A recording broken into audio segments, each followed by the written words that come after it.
natin is gagawa lang tayo ng chain. So, una, gagawa muna tayo ng knot sa dulo or buhol para hindi mag-unravel yung chain na gagawin natin. So, slow mo ko lang to para makuha nyo kung paano ko ginawa yung knot, yung unang knot ko.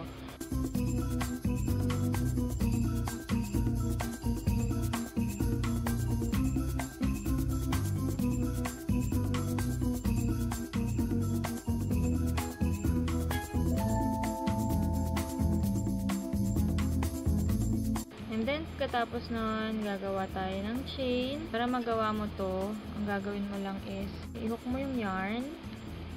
And then, papasok mo siya dun sa loop. Yan. So, ganun lang yung paggawa ng chain.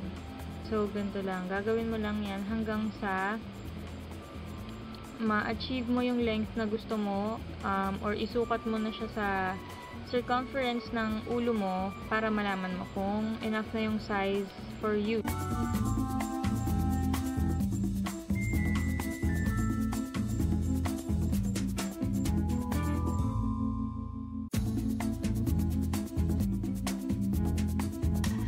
And I made 85 chains, pero depende pa rin yung chain na magagawa nyo kung ilan dun sa thickness ng yarn and sa size ng hook. So, I'm using this hook na G6 or 4.25mm na hook. And then this acrylic yarn, or I think ito ay Lanalon tong tawag sa yarn na to. Gagawin ko is I will connect my last chain sa pinaka first chain na ginawa ko. So, make sure na hindi magtitwist yung chain. Make sure na itong side na to yung makaharap sa inyo pag tinonect nyo na yung end nung chain sa beginning ng chain. So, ito na yung pinaka first, and then insert ko lang yung hook, and then slip stitch lang. Yan, yun nga, in-insert na natin sa first chain, and then yarn over and pull through lang sa dalawang chain, sa first and last chain. So now meron tayong isang loop na nakalagay sa hook, and then we're going to do double crochet all around hanggang sa makarating na ulit tayo dito sa umpisa. So ang first, for the double crochet, first natin kailangan gawin is yarn over and pull through, or gumawa tayo ng dalawang chain. So, chain 2. Yan. Yarn over lang.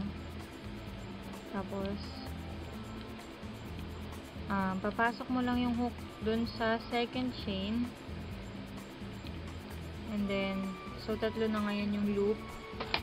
Tatlo na ngayon yung loop. So, to make a double crochet, kuha tayo ng yarn, and then papasok sa dalawang loop, and then may matitirang dalawang loop, and then kuha ulit tayo ng yarn and pasok sa dalawa ulit.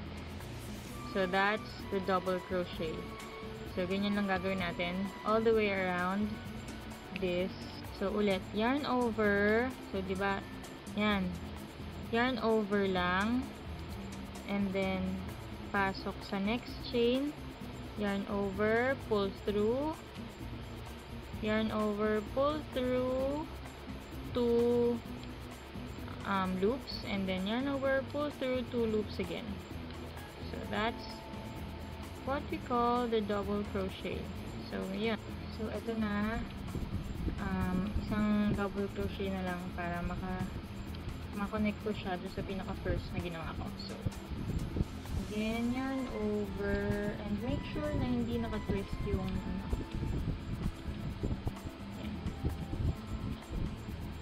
So yarn over, and then pasok lang sa last chain.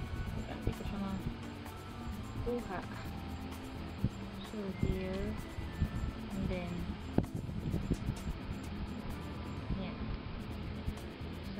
Bago natin siya i-connect, kailangan let's make sure muna na hindi siya naka-twist. So, ngayon i-connect na natin siya dito sa dulo. Ay, sa first. Sa first na ginawa natin na double crochet. So, pasok lang dito.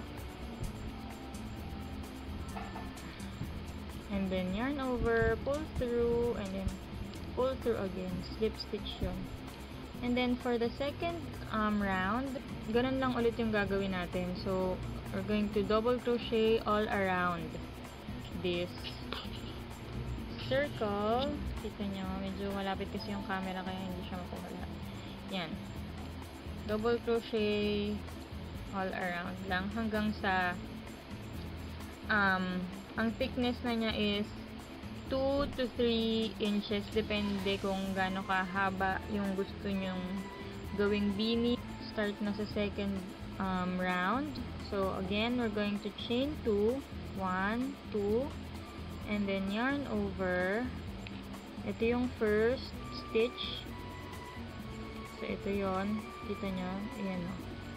We're going to insert the hook in there, we're going to insert the hook through there, and then yarn over. Kuha tayo ng yarn. So we have 3 loops again, diba, for the double crochet. So yarn over, pull through 2, kuha ng yarn, ipasok sa dalawang loops.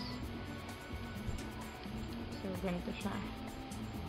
Ganun lang hanggang sa makarating tayo ulit dito sa side na to. And then yan.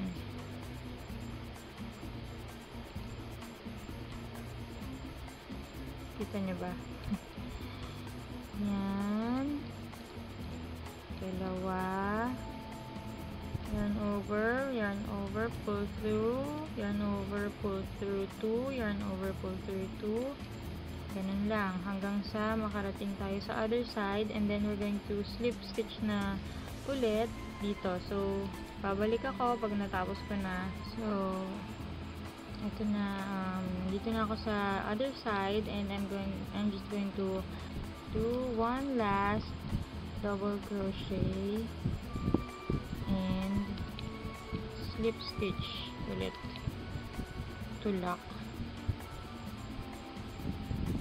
And yun lang, basically yun lang yung gagawin mo hanggang sa makagawa ka ng parang makapal na headband, hanggang sa magawa mo tong 3 inches thick. So double crochet ka lang, double crochet, chain 2, double crochet all around, and then slip stitch to lock, and then yun, paulit-ulit lang hanggang sa ma-achieve mo yung 3 inches na thickness niya.